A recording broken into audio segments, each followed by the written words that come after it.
All right, today we're going to talk about the characteristic polynomial. The goal of the characteristic polynomial is to compute eigenvalues of a matrix A. So we're going to only focus on eigenvalues and not eigenvectors. So next time we're going to focus and extend what we did today to do the eigenvectors. But right now we're only going to focus on eigenvalues. So the characteristic polynomial of a matrix is going to be defined using its determinant. So the characteristic polynomial is going to be equal to, that's a lambda, is equal to the determinant of A minus lambda I. Right, so this should look weird for many sorts of reasons. The first thing is that this is actually a polynomial.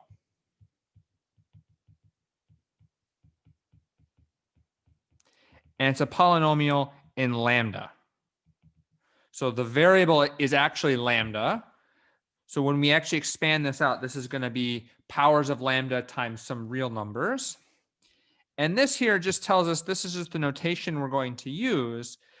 The key thing that's kind of hard to keep in mind, especially if you haven't seen this before, is that this just says that we're going to start with our matrix given A. This is a function of lambda.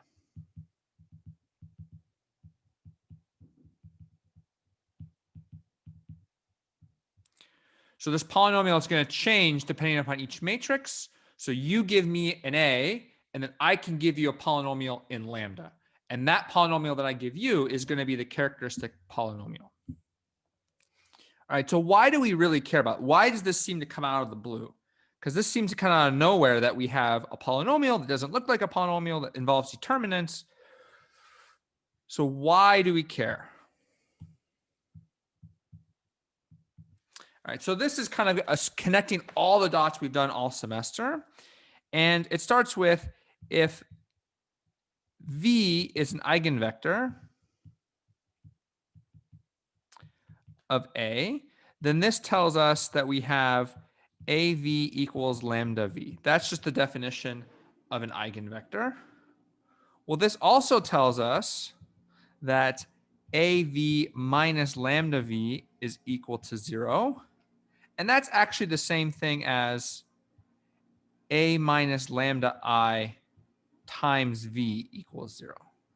Right, so this is just a case of just factoring out the V. And in this case, when you factor out just something without a matrix, it becomes an I.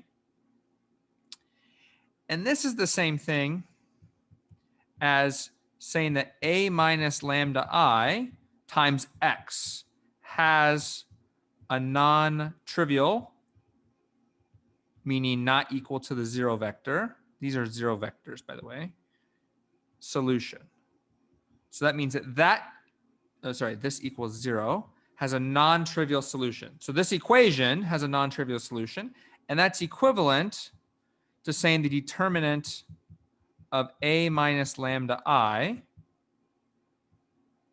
is equal to 0. So these are just connecting all the dots of what a determinant really means and what an eigenvector means. And in particular, this is an eigenvector with eigenvalue lambda. So if you have an eigenvector with eigenvalue lambda, then that tells you that AV equals lambda V. You can move that lambda to the other side and factor it out. And then if you view this kind of in a backwards looking way, this tells us that there's a non-trivial solution to this equation. And that equation tells us that this matrix right here, A minus lambda I, this matrix is going to have a 0 determinant. And so altogether, this equaling 0, that determinant equaling 0, tells us that there's going to be an eigenvalue of lambda. And so that's why we really care about this. All right, so let's just dive into an example.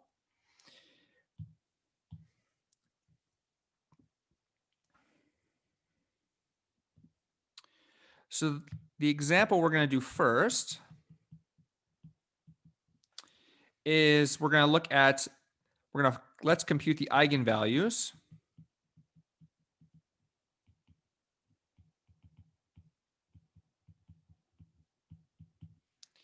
of 2, -1, 3, and 0. All right, and so now most of the examples we've done so far, we've kind of done it by feel and geometry, or in some cases just by looking at it and reasoning it out. But this is an example where we can't just look at the matrix and just expect to know what the eigenvectors and eigenvalues are. Oh, sorry, this is going to be a plus. So we're going to make that a plus to make that the math a little easier. So we're going to find the eigenvalues of this matrix. And so the key point that we're going to have is that the eigenvalues of A are the solutions to the characteristic polynomial equals 0. So if we can find this characteristic polynomial and set it equal to 0, then we get our eigenvalues. All right, so the first step is to actually compute what the characteristic polynomial is.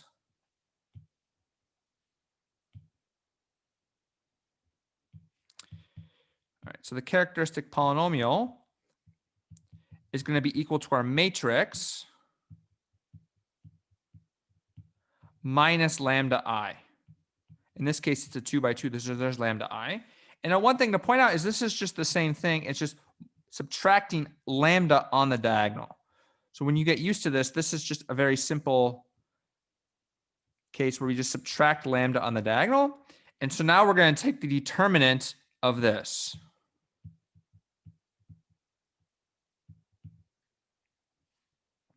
So the determinant of this matrix right here with the lambdas in it. Now this is going to give us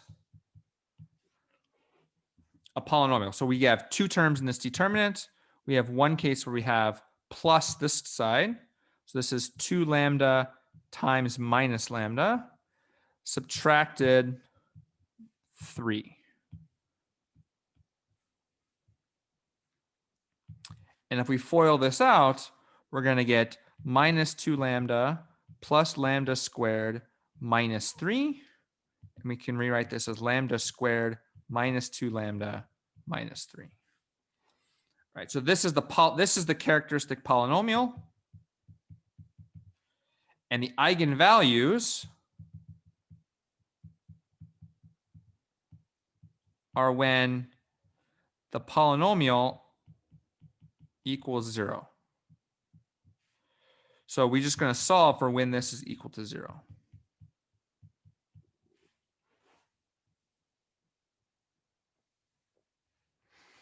All right, so you can do this. This is just a quadratic equation. You can do this however you want.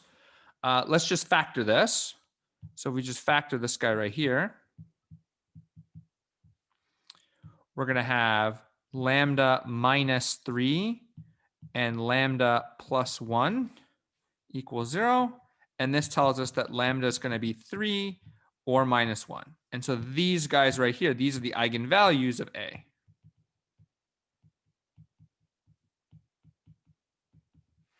So that's how we can find the eigenvalues.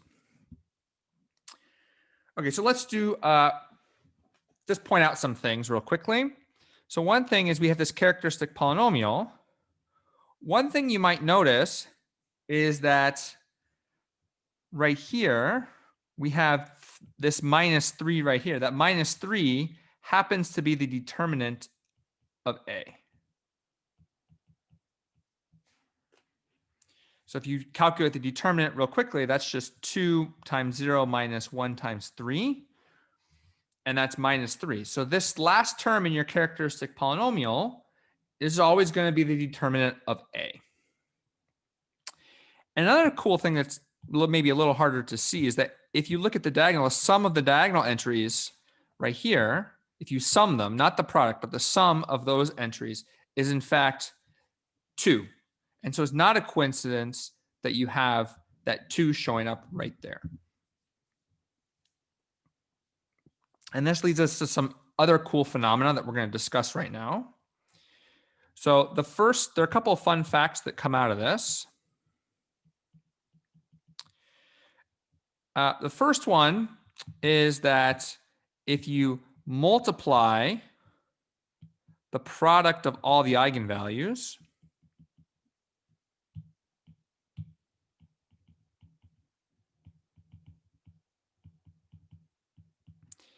is equal to the determinant of A. So not only was this last term 3 minus 3, but if you multiply our answers, you get minus 3. And so that's not a coincidence at all. So the product of all the eigenvalues is going to be the determinant of A. And also, the sum of the eigenvalues is equal to the sum of the diagonal entries of A.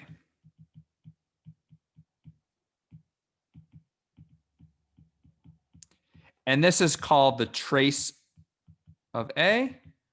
And we can write that as TR.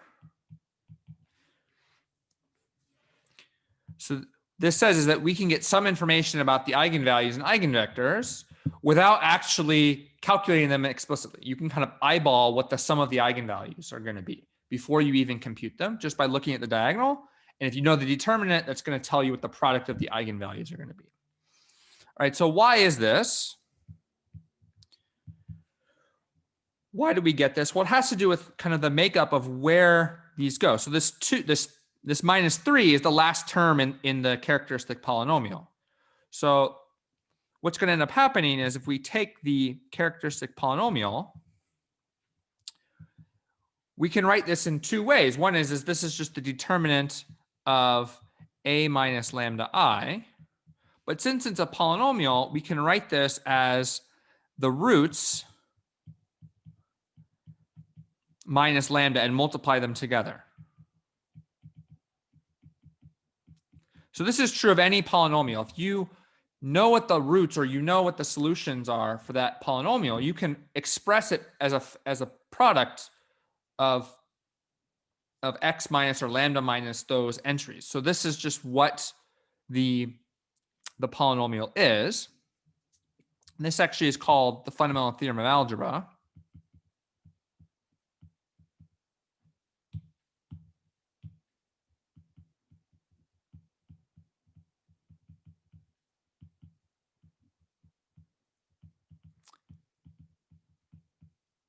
And it says that every polynomial factors into its roots. That's what it says.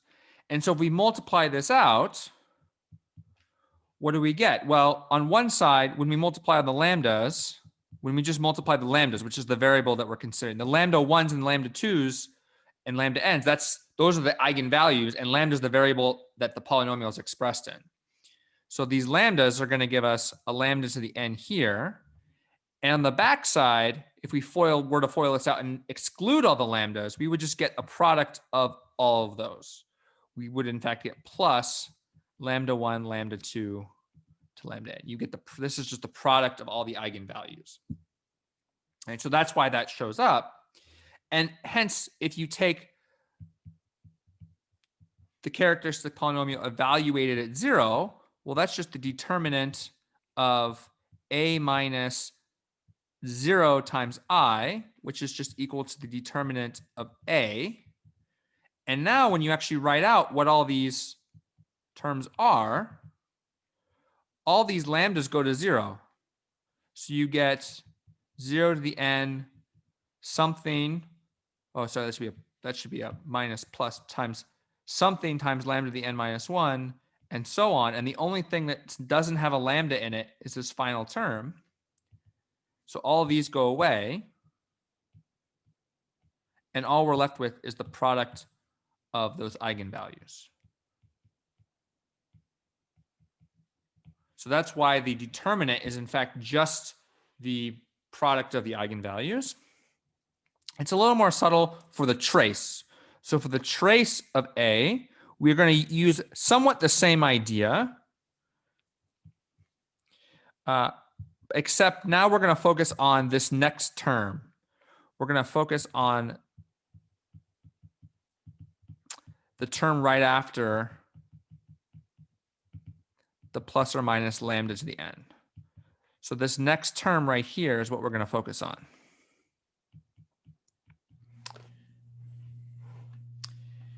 So if we were to expand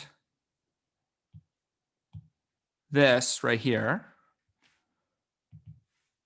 and we only wanted n minus 1 of the lambdas. We get to pick and choose which ones we got. We get to pick and choose the terms. How can we come up with a term with lambda to the n in it? Well, that's the same thing as just excluding exactly one of the lambdas to the n. So we're going to pick we might exclude the first lambda, and so we'll choose the lambda to the n when we do it out. And so that will give us lambda 1.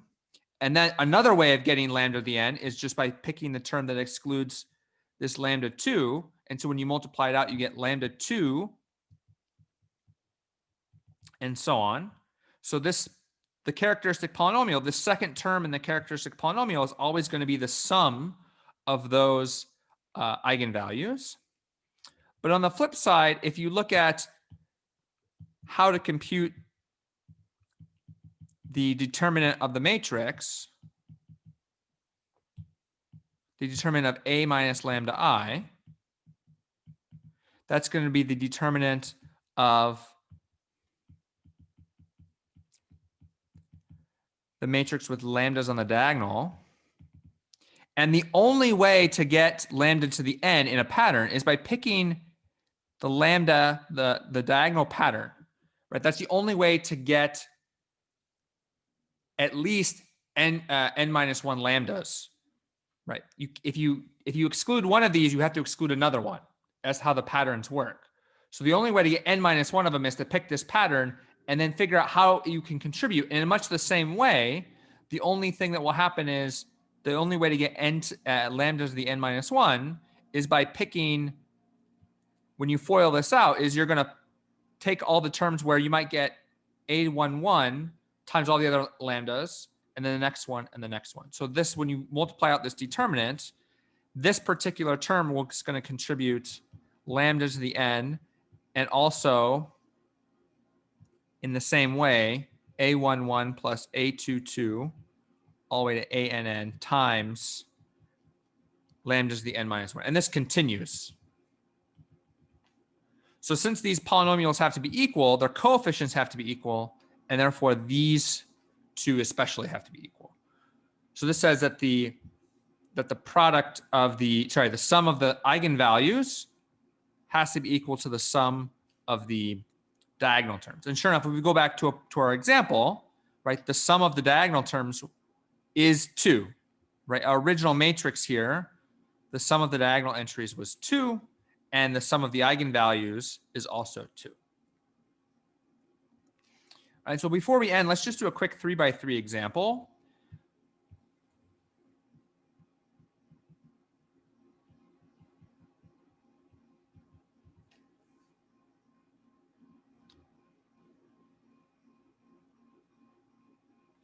So let's compute the eigenvalues of a nice simple matrix.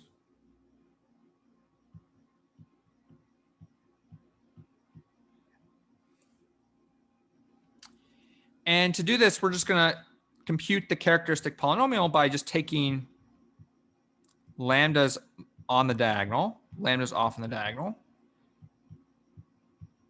And we're going to compute the determinant of this. All right. So we have 3 positive terms.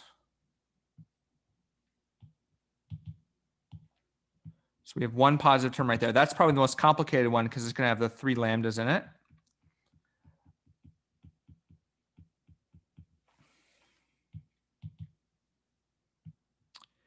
We have a second one. Now there's a 0 there, so that's going to be plus 0. And the third one is also going to have a couple zeros in it. And then we're going to subtract the negative diagonals.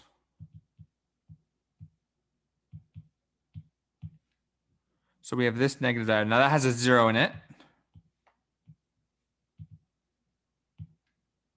This other one has a 0 in it. But just for emphasis, that's 2 times 0 times minus 1 minus lambda. And then there's a third term, and that one's also going to have a 0 in it in this case. And so altogether, the only one that matters is this one right here. So that's our characteristic polynomial.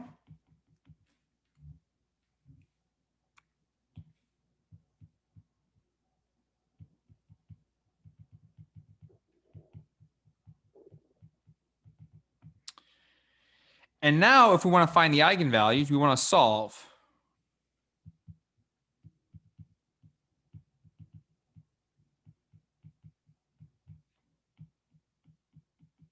So we're going to solve the characteristic polynomial equals 0. And that's the same thing as just 3 minus lambda times 2 minus lambda times minus 1 minus lambda equals 0. All right, so now here's a warning. Here's a mild warning, and this is going to be good in going forward in your STEM classes. You should think through your steps. So there's a temptation every time you see something multiplied together, you see a bunch of factors, you want to multiply it out.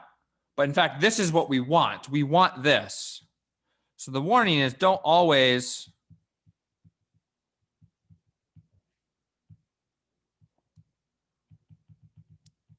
multiply things out. Right. So one of the biggest conundrums, and this comes up a lot in matrix theory, is sometimes you want things added together and some things you want things multiplied together. And those two things are very incompatible with each other. But in the terms of solving equations, we typically want things multiplied. It makes things a lot easier. And in fact, from here, the solutions are just going to be, well, from the first term, we have lambda equals 3. From the second term, we have lambda equals 2. And from the last term, we have lambda equals minus 1. Right, so by not multiplying it out, we get the answer just falls right out. If you multiplied it out, then what you'd be doing is you try to factor it back together and you have a cubic, which is not easy to do. So this is going to be the solution to this characteristic polynomial, and these are the eigenvalues of our matrix. All right, so a couple things to keep in mind. First of all, it's not a coincidence that the eigenvalues are precisely the ones in this case, in this particular 3×3, because we have a triangular matrix, the eigenvalues are going to be just the entries in the diagonal. So it'll be up to you to figure out why that works in general, but that's not a coincidence. There's another thing worth pointing out here is we have that here we had 3 eigenvalues for a 3×3 matrix. And in general, you're going to have n eigenvalues for an n by n matrix. And the reason for this is when you have the characteristic polynomial, it's going to be an nth degree polynomial, which by the fundamental theorem of algebra is going to have n factors. Now those factors might repeat. So this, when we say n eigenvalues, this accounts for multiplicity.